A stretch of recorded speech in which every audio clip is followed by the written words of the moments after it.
What's up, Orlando? How y'all doing out there? Welcome to the pre-celebration of the 2020 Come and Get It Award. Hey, it's a great evening we got planned tonight that's coming up. We got Jeff Floyd performing live for you, singing Lonely Highway.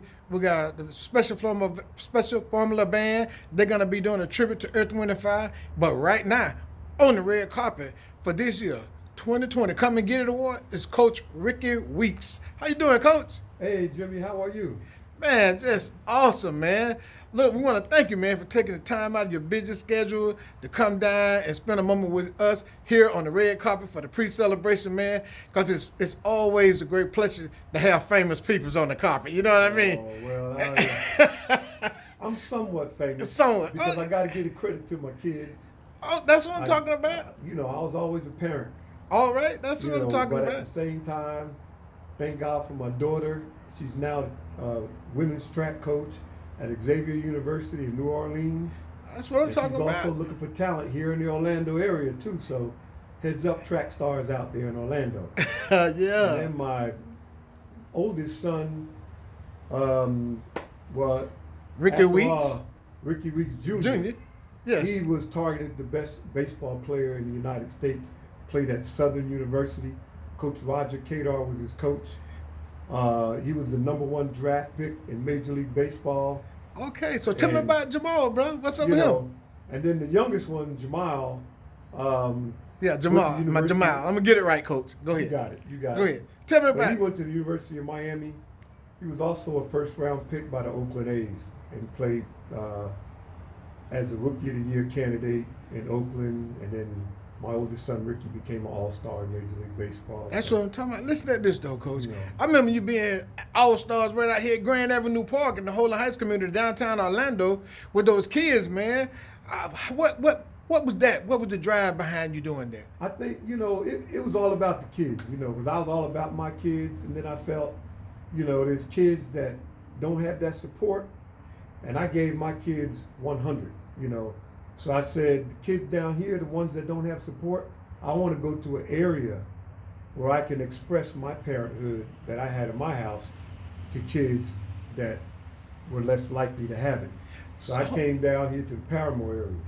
Man, and now listen, Coach, when you came over here to the Parramore area, to the Holland Heights, you was also doing things at the once upon a time used to be Tinkerfield, as I'm saying it right? The baseball thing out here in Orlando. You right, Jimmy. Yeah, the history took place out there. And what did you do out there, man? Give us a little short, brief story. What happened? Actually, Tinkerfield was our highlight. The highlight was bringing predominantly black players on the team who didn't get that exposure playing in black college baseball. I knew the baseball here at Florida Collegiate League had a very high ranking for getting kids drafted into professional baseball. Hey, okay. So I figured if I could help out, training them a little bit, pumping them and telling them what it takes and what they need to do, perhaps we can have some here. And in our first year, we had 4 kids drafted. Right. That's what I'm talking about. That's what I'm talking about. And then the Monarchs were responsible getting up in the morning. Their responsibility now. You got up in the morning, and then we took all our kids from the Parramore area and surrounding areas. They were their camp guides. Yeah. College camp guys. You also had the kids to come in to play the World Series, little World Series here in Parramore, right? Oh man, yeah, Jim. I had your last game finishing up at UCF. Jim, we had over 3,700 Afro-American kids from around the country come here to Orlando and play ball. Thank God for Regina Hill. She was an instrumental part in helping us get fields and that kind of thing. That's great, man. It was phenomenal. So listen. Let me take you way back. I remember back in the days when we met. Now, when we met, you had me to do some work for you. What you had me doing? Well, Jimmy, we put together a little operation, and check this out. I never knew Jimmy. He's related to some famous people in baseball, and we actually called New York City to the Jackie Robinson Foundation, of which Jimmy is a family member on top of that. And that just kind of blew me away then. Yeah. So then I said, well, let me see if I can reach the mother on the phone. And then I got a chance to talk to Jackie Robinson's wife, Rachel, on the phone. I told her what we wanted to do in Orlando, and she said, go ahead. As soon as we got started, then we got these phone calls saying, y'all can't start. we don't have permission, this, that, and the other. I said, look, you think I don't have permission, but I got it from the top. I got it Listen, from the so corporate head. so we ended up at Roslyn College, as I'm saying it right, Yes, you are. and we ended up. Who did we meet out there, and who signed our books and gave us praise and wished Oh, us the my best? goodness. Hey, one of the best meetings I ever had in my life.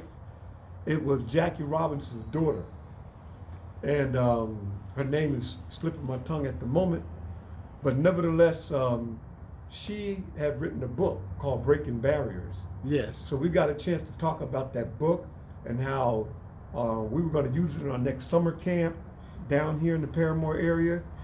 And so, Yes. you know, one thing about her, Sharon Yes. Sharon yes. Robinson. Yes. One yes. thing about her, she is just like her father. Yeah. She wants to see us do better. She wants to see us get into our books. They have an educational foundation and that kind of thing. And so, man, look. So listen, I know we had some awesome moments. we dropped Some awesome baseball. moments. We dropped baseball down here. We just said we gonna We blow set it up. on fire. Yeah, yeah. Yeah. Hey, but coach, check this out. So the Come and Get It award, man. Oh, So man. was you were there for the birth of it, right? I was there for the very first opening of the Come and Get It Awards, and it was something I never heard of before. And I knew it struck Commissioner Ings at that time in a funny way. And I said, I know within myself, Jimmy's Jimmy. If he can find a way to get it done, and coming from an area where he wants to put back into his community, like I know he has, Jimmy gonna find a way to do it, and he did it. And I was like, I was a little doubtful, to be honest, Jimmy. But look, Jimmy got a mind to do, and he's in the right neighborhood, and the people in this neighborhood are blessed to have somebody like him here. Because a lot of times people get caught up in the struggle and they never give back because they're struggling to put out to survive. Right, But right, Jimmy right. has passed those stages, and now he's in a situation where he's giving back. He's letting people know how it was and what you can do to do better. You know, him and his wife Diane are just wonderful people, and his Parramore area in downtown Orlando is blessed to have him. I'm being straight up. Well, Rickie, on behalf of my beautiful wife Diane and myself and the community, man, we want to say thank you for all your great work that you and your sons have done and are doing here in Central Florida Jimmy, we forgot one and thing. throughout I hate the to cut world. you off. What? We Coach, forgot it's- one thing. Go ahead, shine. During that tournament year, the following year, we took 59 kids from the Parramore and Orlando area to a baseball tournament. It was the largest Afro-American baseball tournament called MJBL. And our kids got a chance to take a tour of Washington, D.C. from the Parramore area. They got a chance to play in a national tournament. Our older kids division, they went to the finals. We lost 3-2, but it was a great game. But we represented, and Hey, everybody not- knows Orlando. So you forgot something, Coach. You forgot something. I remember we packed up the bus and took them all to Tampa for a big event down there Oh, to yes, we practice did. and play and have the Buck major O'Neal. league players. Tell us a little bit about that. Oh, that was Buck O'Neal. That was one of the most famous baseball players that played in the Negro Leagues and also in the major leagues. I think he was the first Afro-American manager. So all the kids in got to Major be League Baseball. able to train and be taught personally by these superstar players from around the world while we was there, from Yes, all we the did. teams. Oh yeah, there was Now, all the scouts. now, Coach, we ain't got a whole lot of time, Coach. But listen, Coach, you got such a great story to tell. I got to allow the time to take place. So after that, doing the mix of all that, Coach, you forgot something else. We went to the Winter Games. The winter Oh. thing down. Tell me about that, Coach. What we was at, what we were doing, Coach. You know, Oh. you were dragging me around. Every year, Major League Baseball has a like an all-national conference, and everybody in baseball is there.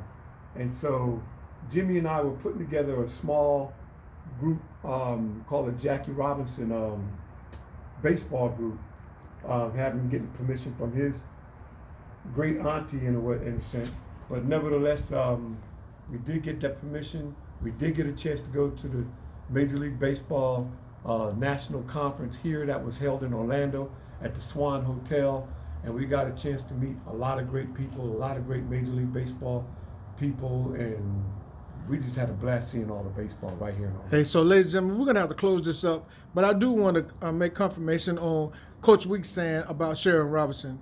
I was born in Grady County, Cairo, Georgia, in 1959, on the Georgia Pine Plantation there. Right down the street is where Jackie Robinson, all of them came up at, and the Waltons. The Waltons is my family, my mother side of the family. Her sisters married into the Waltons, and now they became family. So that's what he's talking about when he say that Sharon Robinson is related. As a great aunt, if I'm not mistaken, somebody could correct me if they would like to. So I'm just learning about a lot of my past history coming out of the Georgia. So listen, I'm going to thank you, Coach Weeks, for being here at the 2020 pre-celebration at the Come and Get It Awards here in Orlando, the beautiful city. And we want to compliment you and commend you and thank you for all your hard work that you have done here in Orlando. Coach Weeks, next year, you and your family will be on the red carpet again to receive the Come and Get It Award on the front line Community Service Award from me and my beautiful wife, because we want to make sure that we recognize all the things that you have done. Even though you were there from the beginning, we didn't recognize you that year. You helped me put it all together. Hey, you helped me put it all together. That's all right. And we had a great time doing it. So on behalf of the city of Orlando, of all you do, thank you, sir. Now I want you to do one thing for me, Coach. I want you to repeat after me, sir. Okay. I want you to say, everyone, please stay tuned to the 2020 Come and Get It Awards. Everybody in the 407, please stay tuned to the Come and Get It Awards. Peace. All right.